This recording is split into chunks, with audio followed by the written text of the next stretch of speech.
All right, let's dive straight into the material you shared with us. We're taking a deep dive into Eritrea today. And just looking at this stack of sources, I mean, it's clear we're talking about a nation that's seen incredible highs, deep lows.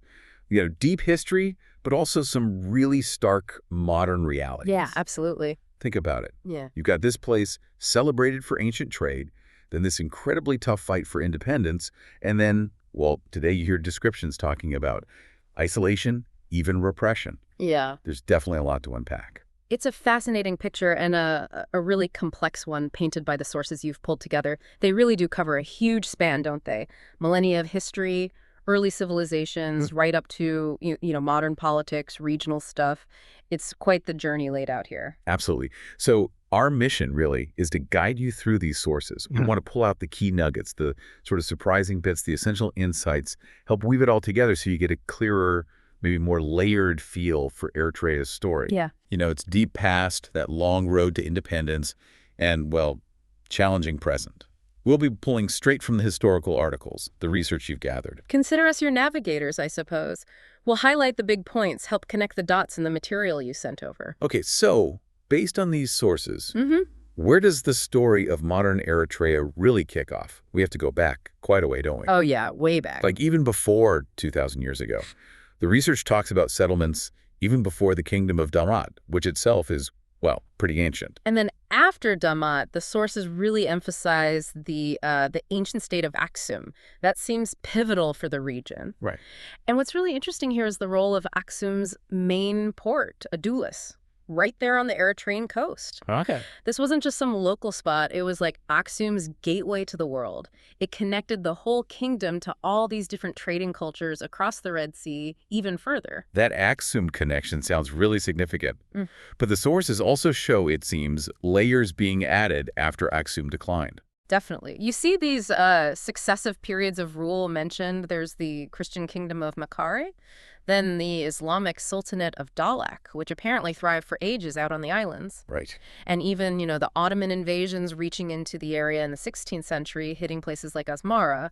So lots of different influences over time. And the sources mention evidence of, like, pretty advanced civilization developing really early on, around 800 BC. Yeah, it's quite remarkable. We're talking architecture, art, science, even writing systems popping up back then. Wow. That unique gaze script, still used today in Eritrea and Ethiopia, your sources trace that back to the 1st century BC. That really speaks to a deep sort of independent cultural foundation, doesn't it? It really does. And it wasn't happening in isolation, of course. Right. The influence of powerful neighbors, Egypt, Aksum itself before it faded, Nubia, they all shaped those coastal areas, the trade routes running through them. You can see how that would lead to a real blend of cultures and languages. Exactly. The Semitic languages were big early on, and then later Tigrinya culture spread out. One article you shared makes this really interesting point. It suggests this long history of, being under different outside powers left a kind of wound. A wound? Yeah, hinting at maybe a deep sensitivity to external control that kind of echoes later on. It's a thought-provoking idea from that source. And religion, that's another major thread running through this early time. Absolutely central. Christianity comes in with Aksum, adopted around 330 AD, and it acted as this big unifying force for centuries. Okay. Then, around 650 AD, the sources talk about the rise of Arabic and Islamic-speaking nomadic groups. One piece of research flat out says this event changed the people of Eritrea forever. Wow. So another really fundamental layer added to that cultural mix. Precisely. It's incredibly complex, even just looking at the ancient roots. Okay, let's connect this history to the land itself, because geography, especially in the Horn of Africa, it's always a huge factor, right? Oh, absolutely crucial. Eritrea is sitting right there, eastern edge of the Nile Valley, borders Sudan, Ethiopia, Djibouti, and then that long, long Red Sea coastline. How long are we talking? About 1,200 kilometers, Yeah. Hugely strategic. Yeah, you can see that. And the country itself, roughly 124,000 square kilometers. Your sources break it down into 3 pretty distinct zones. They do. First, you've got the coastal low plateau, hot, dry, Right. good for ports, fishing, we just talked about Adulis, historically vital, but generally less populated now because of the climate. Makes sense. Then you move inland, Oh. up into the temperate highland region, dominated by the Eritrean highlands, rising pretty high, over 2,300 meters. Okay, so different climate entirely. Completely. Fertile volcanic soil, decent rainfall year-round, perfect for agriculture. And that's where most of the population lives. Got it. And the third zone? That's the hot, semi-arid to arid lowland region. It covers a big area, varied terrain, varied rainfall. It supports a mix of things, some farming, pastoralism, fishing in certain spots. And the sources make it clear these different zones directly influenced how people settled, how civilization even developed. Absolutely. From, early hunters up in the mountains to settled farming communities near rivers or coasts where you could actually grow things consistently. And this geographical split, it lines up with ethnic and religious groups too. It does, quite closely. The lowlands, for instance, are mainly home to Muslim groups, Afar, Saho, Beisha, Tigray people, Okay. whereas the highlands, dominated by Christian Tigrinya speakers. So the geography isn't just background scenery, it's deeply woven into the human fabric of the place. Right, right. Okay, moving forward in time, the next big chapter the sources focus on is the late 19th century. European powers arriving. Yeah, the colonial era begins, the Italians specifically. Their presence starts with buying the port of Assab back in 1876. Okay, buying it. And that leads, step by step, to the official declaration of Eritrea as an Italian colony in 1889. And Italy's reasons. What did the sources say they claimed? Well, the stated reasons mentioned are things like curbing slavery, dealing with what they saw as anarchy, the potential of fertile land, and of course the big one, wanting an economic empire, competing with Britain and France. Right. Interestingly, one source notes Italy had actually promised Britain beforehand they'd just set up a protectorate, not a full colony. And the nature of Italian rule itself, how's that described? It's characterized pretty consistently in your sources as primarily a military colony. Arbitrary power was kind of the norm. Naming. Meaning, limited public works outside strategic needs. Civil administration wasn't really a focus. They cite things like public executions, forced exiles in places like Asmara and Massawa, even early on in the 1890s. Developing local civil society just wasn't the priority. That sounds like a recipe for resistance. Did that emerge early? It did, yeah. Predictably. The sources mention early signs of resistance, a kind of budding nationalism, Eritreans forming clubs, associations, often responding directly to Italian actions like restricting local languages or shutting down schools they thought might be anti-colonial. So pushing back. Exactly. But it was tough. The sources mention protests meeting police violence. There's one specific incident noted in August 1939. So these early movements faced real challenges. Then comes World War II. Big shift. Huge shift. Eritrea becomes a battlefront in East Africa. The British defeat the Italians there in 1941 and take over administration. Okay, so British control. Now, what was their plan? The sources say Britain initially wanted to give Eritrea back to Ethiopia. That seems to have been the initial thinking, yes. Yeah. But it ran into strong opposition from many Eritreans. Why? Well, many had fought with the Allies. They felt their contribution earned them independence, not just being handed over to Ethiopia. Right, I see. And the British administration itself, how's that described compared to the Italian role? The sources suggest they largely used the existing Italian structures. Apparently, the British viewed their time there as, a success. But at least one source offers a different take. It calls the British approach more impersonally self-interested, like focused mainly on exploiting resources rather than the Italian focus on building an empire, if that makes sense. Yeah, a different kind of exploitation, perhaps. Absolutely. So after the war, Eritrea's future is up in the air, and the decision falls to the UN. Exactly. The newly formed United Nations had to figure it out in 1951. And they landed on federation. Yeah, federation, it seemed like a compromise. You had rising nationalism in Eritrea, but also Ethiopia's long-standing claim to the territory. So the UN decision was to federate Eritrea with Ethiopia starting in 1952. How was that supposed to work? What did the setup look like, according to the sources? Well, on paper, it looked okay for Eritrea. It was meant to be a self-administering region. It had its own constitution, its own parliament, a governing assembly, an independent judiciary, even its own currency. Yeah, it's pretty autonomous. It sounds it, but, and this is a crucial insight from the sources, the limitations were baked in and, well, pretty severe. Like what? Like, Eritrea had almost no voice in Ethiopian laws that directly affected it. It couldn't just reject Ethiopian laws being enforced there. And maybe the biggest thing, the Eritrean government was explicitly required to put Ethiopian interests first. That doesn't sound like a partnership of equals. Not really, no. And maybe predictably, it didn't last long. How long? Just 11 years. The sources detail how Ethiopia's emperor, Haile Selassie, basically just dismantled the whole thing, took apart Eritrea's constitution, forcibly annexed it in 1962, turned it into just another Ethiopian province. Just like that. Pretty much. From Ethiopia's viewpoint, the sources suggest this looked like a smart move for centralizing power for their imperial goals. What?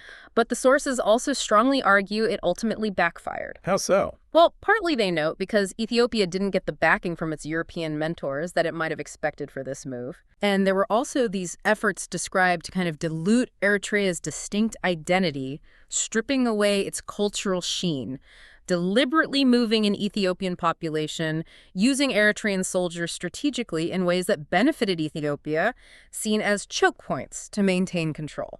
And this annexation in 62, that's the trigger for the next phase. That's the trigger. It kicks off the 30-year War of Liberation. 30 years, wow. A long, hard struggle. Initially, the main group was the Eritrean Liberation Front, the ELF. Okay. But over time, another group, the Eritrean People's Liberation Front, the EPLF, emerged and eventually took the lead. Was it unified, this struggle? Not entirely. The sources do point out there were significant internal divisions, competition between these Eritrean groups fighting for independence. That's part of the story, too. And the nature of the war itself, what do the sources say? Incredibly brutal, mostly a guerrilla war against a much larger conventional Ethiopian army. The human cost was just immense. Heavy sacrifice, kidnappings, mass executions are mentioned. One estimate in your sources suggests maybe 70–75% of the entire population was affected directly or indirectly. Just staggering. Yet somehow they kept fighting. Exactly. What's really striking, and the sources highlight this resilience, is that the EPLF, despite being mostly like a light infantry guerrilla force facing Ethiopia's full military might, was not crushed. They endured. And during that long fight, in the areas they controlled, did they try to govern? They did. The sources mention the EPLF reportedly tried to set up what they called an egalitarian society in liberated zones, providing free education, health services, and notably actively mobilizing women, getting them involved in the war effort and in running things. Interesting. And this decades-long struggle finally ends? In 1991, victory. The ETLF forces managed to push the last Ethiopian troops out of Eritrea. So after all that fighting, decades of it, the moment arrives. Independence. Yes. Officially declared May 24th, 1993. It followed a referendum where, the vote was overwhelming. Over 99% voted for independence. And international recognition came quickly. Over 50 countries recognized the new state. Eritrea joined the UN. A moment of huge triumph. And the initial hopes must have been sky high. Immense hope, yeah. The new government, formed from the EPLF folks who'd won the war, talked a good game initially. Promises of a multi-party system, moving to a free market economy, shifting away from the Marxist-Leninist ideas they'd had during the struggle, establishing a secular state, focusing on development, poverty reduction, all the right things. But reading through your sources, it feels like there's a but coming. There's a big but. Perhaps the most, heartbreaking insight from the sources is how quickly those initial hopes started to unravel. Why? What happened? Well, first, the starting point was incredibly difficult. Eritrea came out of the war as one of the poorest nations on earth. The economy was shattered, infrastructure just obliterated. Right, a tough beginning. And then there's the political reality that took shape. The EPLF didn't really open things up. It transformed itself into the ruling party, the PFDJ, and established what the sources pretty much across the board call a one-party state. And the descriptions of its rule quickly become very harsh terms like dictatorial and repressive appear frequently. Could you give some specifics from the sources? Yeah, the details are quite grim. They mention outlawing all other political activity, systematically silencing anyone who dissented, and this included prominent figures who had actually fought with the leaders during the war.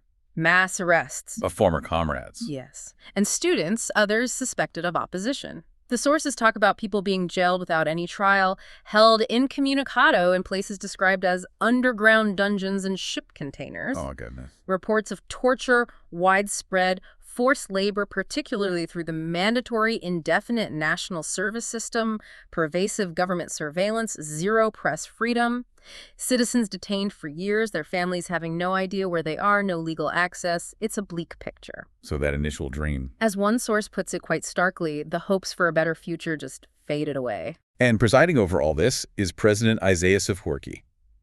How do the sources portray him? He's presented with this real duality. On one hand, sometimes described as the nation's dreamer, the architect of self-reliance. But consistently, he's also labeled an unrepentant tyrant, who basically turned Eritrea into a police state. It's a stark contrast. What about the economy? Did things improve there after the war? There were some claims of initial growth, maybe 7–8%, but the sources are quick to point out this was growth from an incredibly low base, coming out of total devastation. Right, context matters. And then, especially after the border war with Ethiopia flared up again in 1998, government interventions really caused problems. Things like strict price and wage controls, dismissing economists who disagreed, banning the use of foreign currency, heavily restricting trade. It led to a major economic crisis, according to the sources. And they mentioned freedom of movement being a factor, too. Yeah, one source specifically calls freedom of movement within the country a make-or-break issue for the economy. Restrictions there have had a big impact. Okay, let's shift focus a bit outward. The relationship with Ethiopia after independence. That seems like another really critical and complex part of the story. Hugely critical, and complex is the right word. Your sources show it started out friendly, former allies against the Derg regime in Ethiopia. Yeah. But it went sour remarkably quickly. Why so fast? The sources point to a mix of things: egotism, enmity, mistrust, and an unjust division of power during a brief attempt at some kind of closer union right after independence. It just didn't work. So suspicion set in. Deep suspicion, yeah. It's described as Eritrea, very sensitive about its hard-won sovereignty, seeing Ethiopia as a potential threat, and Ethiopia seeing Eritrea as this sort of foreign body that could destabilize its own unity. Like they couldn't shake off the old dynamics. Pretty much. One source says bluntly, they basically treated each other like soldiers in an ongoing war, even in peacetime. And that tension eventually exploded into actual war again. Tragically, yes. The 1998-2000 border war. The sources note this really shocked a lot of international observers. Like, how could these two countries, led by former comrades, fight such a, quote, savage war? What were the specific triggers or causes mentioned for that war? Several factors are listed. Diverging political strategies, definitely. Disagreements over monetary policy, using different currencies, different approaches to regional diplomacy, like Eritrea apparently breaking ranks on dealing with militias in Somalia. Okay. And internal politics within Eritrea were also cited, like the jailing of opponents potentially raising tensions. One source is quite direct, stating Eritrea escalated the specific border dispute in May '98 by attacking and kicking out Ethiopian police from the contested area. And even after the fighting stopped in 2000 with a UN ceasefire, things didn't really get better. No, not for a long time. The sources describe this prolonged period of no war, no peace, just frozen conflict, hostility simmering under the surface for years. What about Eritrea's place in the wider world? It got UN membership. Yes, that initial quest for international recognition was successful, but its isolation actually grew over time, especially after that internal crackdown in 2001 when many dissenters were arrested. So that damaged its standing. Hugely. It led to a lot of negative international attention, widespread condemnation over human rights.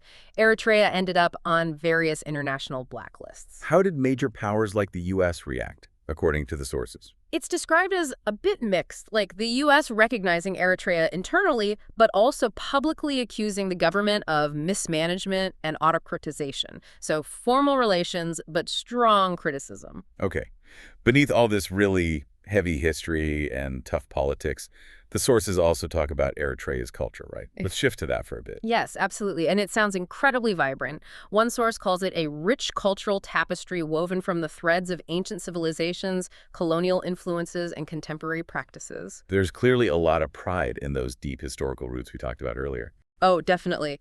Connecting back to Aksum, other old kingdoms like Medjugorje, that sense of history seems very strong. And diverse. Incredibly diverse.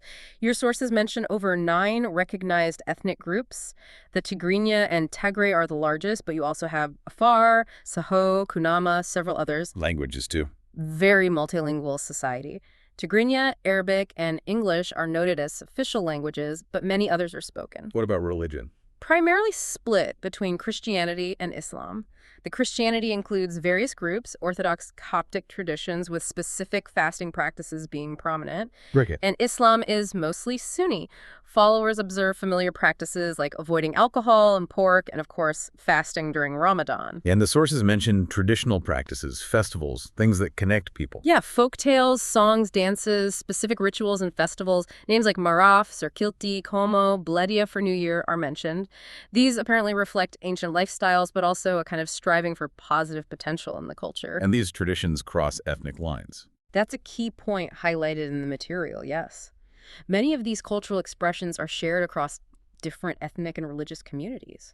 It really underscores Eritrea's identity as a fundamentally multicultural, multi-ethnic, multilingual, and multi-religious place. That's a powerful aspect, that shared heritage existing alongside all the difficulties. It really is. It paints a fuller picture. So, okay, as we start to wrap up this deep dive, looking back at all the material you shared, it's been quite a journey. It really has. From those ancient civilizations, the crucial trade links, through centuries of different kinds of external rule, that really difficult failed federation experiment, then the incredibly long and costly liberation war, and finally, into the complexities of being a young independent nation dealing with, well, huge political challenges, serious human rights concerns, and these really tricky regional relationships. You really see the stark contrasts coming through in the sources, don't you? Absolutely. A nation celebrated for winning its freedom, yet facing these heavy accusations of internal repression. Yeah.